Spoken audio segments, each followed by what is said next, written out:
सभी साथियों को राम राम नमस्कार। इस वीडियो में हम बात करने वाले हैं एसएसबी की न्यू वैकेंसी के बारे में, यानी कि सशस्त्र सीमा बल की तरफ से ये वैकेंसी निकाली गई है।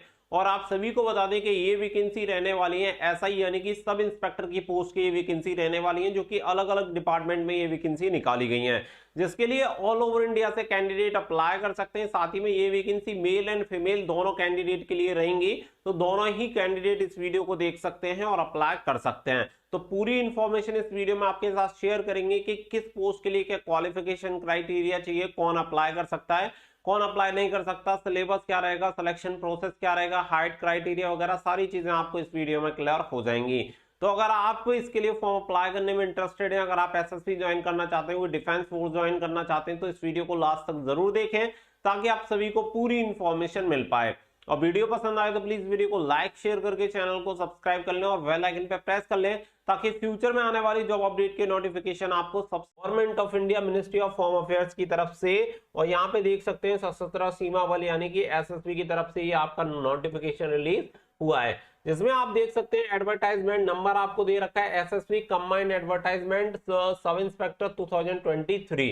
तो 2023 के लिए यहाँ पे नोटिफिकेशन रिलीज किया है। East block RK Puram new Delhi से नोटिफिकेशन रिलीज हुआ है। यहाँ पे अगर हम बात करें तो आप देख सकते हैं online application are invited for filling up the post of sub inspector pioneer draughtsman communication and the staff nurse female in the group B non registered. यहाँ पे आपकी वैकेंसी निकाली गई है नॉन मिनिस्ट्रियल में, सशस्त्र सीमा बल मिनिस्ट्री ऑफ होम अफेयर्स में। तो यहाँ पे देख सकते हैं the post are temporary word likely to be continue. ये आप सभी को पता ही है कि कोई भी वैकेंसी निकाली जाती है तो ये वर्ड आपका यूज होता है टेम्परेरी। फिर आपकी जो, क्योंकि सर्विस के दौरान क्या है, प्रोबेशन पीरियड होता है, जब तक वो कंप्लीट नहीं होती तब तक आपकी टेम्परेरी रहती है, और उसके बाद आपकी जो जॉब होती है वो परमानेंट में कन्वर्ट हो जाती है। हर एक जॉब में सेम प्रोसेस रहता है, तो इससे आपको कंफ्यूजन नहीं होना है। यहाँ पे अगर बात करें तो यहाँ पे आप सभी देख सकते हैं कि सब इंस्पेक्टर के लिए यहाँ पे आपको बताया गया कि pioneer and the staff nurse के लिए फीमेल कैंडिडेट अप्लाई कर सकते हैं। यहाँ पे क्योंकि जो वैकेंसी रहेंगी pioneer and staff nurse female के लिए, कोई भी भारत का नागरिक यहाँ पे अप्लाई कर सकता है। तो यहाँ पे जो स्टाफ नर्स वाली वैकेंसी रहेगी वो ओनली फॉर फीमेल के लिए रहेगी, जबकि पायोनियर के लिए मेल एंड फीमेल दोनों कैंडिडेट अप्लाई कर सकते हैं। अगर सब इंस्पेक्टर ड्रॉट्समैन एंड कम्युनिकेशन की बात करें तो कोई भी भारत का नागरिक या नेपाल और भूटान के सब्जेक्ट से रिलेटेड भी यहाँ पे अप्लाई कर सकते हैं। अगर यहाँ पे बात करें नंबर ऑफ वैकेंसीज की, तो टोटल यहाँ पे आपकी 111 वैकेंसी निकाली गई हैं, जो कि अलग अलग पोस्ट के लिए आपको यहाँ पे देखने के लिए मिल जाती हैं।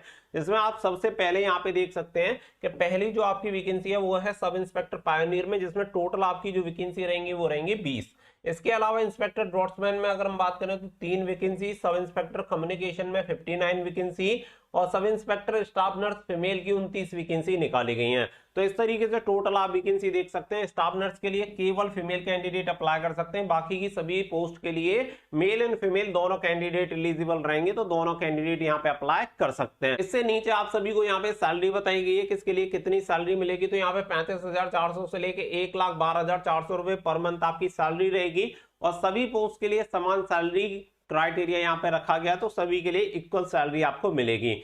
अब देखिए बात आ जाती है यहाँ पे कि एलिजिबिलिटी क्राइटेरिया क्या है। तो ये यहाँ पे समझ लेते हैं कि आपकी एज की जो गणना होगी वो कब से की जाएगी और क्वालिफिकेशन क्या होनी चाहिए। जैसे कि मान के चलिए आप सब इंस्पेक्टर पायोनियर के लिए अप्लाई करना चाहते हैं, तो आपकी उम्र अगर 30 साल तक है तो आप इसके लिए अप्लाई कर सकते हैं।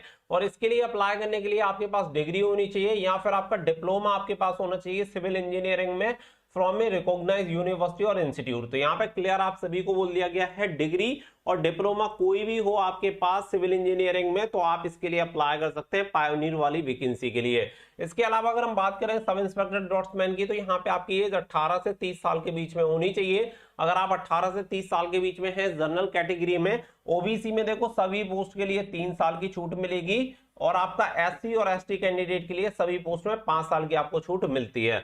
तो यहाँ पे क्या है कि सब इंस्पेक्टर जो ड्रॉट्समैन वाली वैकेंसी है इसके लिए 10वीं पास आप होने चाहिए या इसके समकक्ष आपके पास कुछ भी होना चाहिए। इसके अलावा पॉइंट नंबर 2 पे दे रखा है कि 2 ईयर का नेशनल ट्रेड्समैन सर्टिफिकेट आपके पास होना चाहिए, तब जाके आप इसके लिए अप्लाई कर सकते हैं। साथ ही में 1 ईयर सर्टिफिकेट कोर्स आपके पास होना चाहिए, 1 ईयर का एक्सपीरियंस आपके पास होना चाहिए ऑटोकैड से फ्रॉम ए गवर्नमेंट इंस्टीट्यूशन और द रिकॉग्नाइज्ड इंस्टीट्यूशन से, तो आप इसके लिए अप्लाई कर सकते हैं। तो यहाँ पे 3 चीजें आप सभी को बोली गई हैं ड्रॉट्समैन के लिए अप्लाई करने के लिए कि आप 10वीं पास होने चाहिए, 2 साल का आपके पास ट्रेड्समैन का सर्टिफिकेट आपके पास होना चाहिए किसी भी मान्यता प्राप्त इंस्टीट्यूट से, और 1 ईयर का कोर्स सर्टिफिकेट हो या 1 ईयर का एक्सपीरियंस आपके पास ऑटोकैड में है, तो आप इसके लिए अप्लाई कर सकते हैं। इसके अलावा यहाँ पे सब इंस्पेक्टर कम्युनिकेशन की बात करें तो यहाँ पे भी आप 30 साल तक अप्लाई कर सकते हैं, और यहाँ पे आपको बोला गया कि आपके पास degree in electronic and communication और कंप्यूटर साइंस और इंफॉर्मेशन टेक्नोलॉजी इंजीनियरिंग और science with physics chemistry and the mathematics from a recognised university और इंस्टीट्यूशन। तो यहाँ पे आपको बोला गया कि आपके पास डिग्री होनी चाहिए। अगर आपके पास डिग्री इलेक्ट्रॉनिक एंड कम्युनिकेशन में है तो अप्लाई कर सकते हैं, कंप्यूटर साइंस में है तो भी अप्लाई कर सकते हैं, अगर आपके पास आईटी इंजीनियरिंग में है तो भी आप अप्लाई कर सकते हैं, या फिर आपके पास साइंस में है, जैसे कि मान के चलिए अगर आपने बीएससी किया हुआ है पीसीएम से, फिजिक्स केमिस्ट्री मैथमेटिक्स से, तो भी आप इसके लिए अप्लाई कर सकते हैं। तो ये हो गई आपकी सब इंस्पेक्टर कम्युनिकेशन वाली, जिसमें आपकी टोटल 59 यानी कि सबसे अधिक वैकेंसी आपकी सब इंस्पेक्टर कम्युनिकेशन में निकाली गई हैं। फिर इसके बाद बात आ जाती है सब इंस्पेक्टर स्टाफ नर्स फीमेल की, यानी इसके लिए केवल फीमेल कैंडिडेट अप्लाई कर सकते हैं। एज क्राइटेरिया रखा गया 21 साल से 30 साल। इसके लिए यहाँ पे आप देख सकते हैं शुड हैव पास 10+2 यानी कि 10+2 आपने साइंस में पास कर रखा है, यहाँ आपके पास कोई समकक्ष इसके योग्यता है तो भी आप इसके लिए अप्लाई कर सकते हैं, यानी कि 10+2 साइंस ही आपके पास होना चाहिए तभी जाके अप्लाई कर सकते हैं। पॉइंट नंबर 2 आपको दे रखा है should have 3 year diploma in general nursing, तो यहाँ पे आपने नर्सिंग में 3 ईयर का डिप्लोमा कंप्लीट किया हो तो आप अप्लाई कर सकते हैं। साथ ही में यहाँ पे आप सभी को बोल रखा है कि must be registered with the central और स्टेट नर्सिंग काउंसिल में आपका रजिस्ट्रेशन हुआ होना चाहिए, अप्लाई कर सकते हैं। साथ ही में 2 ईयर का एक्सपीरियंस भी आपसे मांगा गया है किसी भी हॉस्पिटल में, तब जाके आप इसके लिए एलिजिबल होंगे और आप इसके लिए फॉर्म अप्लाई कर सकते हैं। तो ये सारी चीजें यहाँ पे आप सभी को बता दी गई हैं। 30 दिन का समय आप सभी को फॉर्म अप्लाई करने के लिए दिया गया है, तो वो सारी चीजें यहाँ पे आप सभी को क्लियर कर दी गई हैं। इसके अलावा यहाँ पे एज रिलैक्सेशन वगैरह के बारे में मैंने ऑलरेडी आपको बता दिया कि ओबीसी को 3 साल, SC/ST को 5 साल की उम्र सीमा में छूट मिल जाती है, जो कि क्राइटेरिया यहाँ पे दे रखा है। बाकी का इससे नीचे आप रीड आउट कर सकते हो, कुछ एनेक्सर वगैरह के बारे में आप सभी को ये सारी इन्फॉर्मेशन दी गई है, जो कि आप सभी को देखने के लिए मिल जाएंगी। एक्स सर्विसमैन वगैरह से रिलेटेड यहाँ पे इन्फॉर्मेशन आपको देखने के लिए मिल जाती है। यहाँ पे फिर दे रखा है आपको डिस्क्वालिफिकेशन के बारे में, साथ ही में यहाँ पे आपको फीस एंड पेमेंट के बारे में बता रखा है कि 200 रुपये यहाँ पे एप्लीकेशन फीस आपको पे करनी होगी। अगर आप यहाँ पे SC/ST एक्स सर्विसमैन हैं या फीमेल कैंडिडेट हैं तो आपको कोई भी फीस पे नहीं करनी है, केवल जनरल, EWS और OBC कैटेगरी कैंडिडेट को 200 रुपए की यहाँ पे फीस पे करनी होगी। साथ ही में यहाँ पे आप सभी को बताया गया कि अप्लाई कैसे कर सकते हैं। तो अप्लाई करने के लिए आप सभी को बताया गया कि अप्लाई करने के लिए आप SSB.RECTT.gov.in की ऑफिशियल वेबसाइट पे जाके ऑनलाइन अप्लाई कर सकते हैं। तो यहाँ पे क्लियर आप सभी को बता दिया है कि advise to go through the instruction of detail advertisement available on the SSB recruitment website before filling up the application form. तो सारी चीजें आप सभी को बताई गई हैं। साथ ही में पार्ट 1 के लिए आपको इंस्ट्रक्शन दे रखे हैं कि पार्ट 1 आपका किस तरीके से भरा जाएगा, वो आप सभी को यहाँ पे देख लेना है। तो हर एक चीज आप सभी को यहाँ पे दे रखी है, इसके अकॉर्डिंग आप यहाँ पे अपने फॉर्म को फिल कर सकते हैं। पार्ट 2 फिर आप सभी को दे रखा है, सारी चीजें आप सभी को यहाँ पे देखने के लिए मिल जाएंगी। फिर बात आती है यहाँ पे सिलेक्शन प्रोसेस के बारे में कि यहाँ पे सिलेक्शन प्रोसेस आप सभी की क्या रहेगी। तो सिलेक्शन प्रोसेस यहाँ पे आप देख सकते हैं कि यहाँ पे आपके एप्लीकेशन फॉर्म अगर सही पाए जाएंगे तो फिर आपके ऑनलाइन एप्लीकेशन फॉर्म को एक्सेप्ट करते हुए आपको जो एडमिट कार्ड होगा वो भेजा जाएगा। एडमिट कार्ड में फर्स्ट फेज आपका जो रहेगा वो रहेगा फिजिकल एफिशिएंसी टेस्ट और फिजिकल स्टैंडर्ड टेस्ट, यानी कि PSTN PET आपका कंडक्ट होगा। तो PSTN PET में हाइट और दौड़ वगैरह जो आपकी चीजें होती है वो यहाँ पे करवाई जाएंगी। अब यहाँ पे अगर हम PET की बात करें तो देखिए PET के लिए आपको बताया गया है कि यहाँ पे आप क्लियर देख सकते हैं physical efficiency test for sub inspector communication only. तो यहाँ पे जो फिजिकल होगा वो कम्युनिकेशन वाली पोस्ट के लिए ही होना है, बाकी की जो पोस्ट है उनके लिए केवल आपका PST एप्लीकेबल होगा। अगर आप कम्युनिकेशन के लिए अप्लाई करते हैं तो आपको फिजिकल भी देना होगा। फिजिकल मेल कैंडिडेट के लिए 1.6 किलोमीटर की रनिंग 6.5 मिनट में कंप्लीट करनी होती है और 800 मीटर की रनिंग 4 मिनट में यहाँ पे आपको कंप्लीट करनी होती है। ये केवल फिजिकल रहेगा कम्युनिकेशन वाली पोस्ट के लिए। इसके अलावा अगर हम यहाँ पे बात करें तो यहाँ पे आप क्लियर देख सकते हैं आपको दिया गया है PST।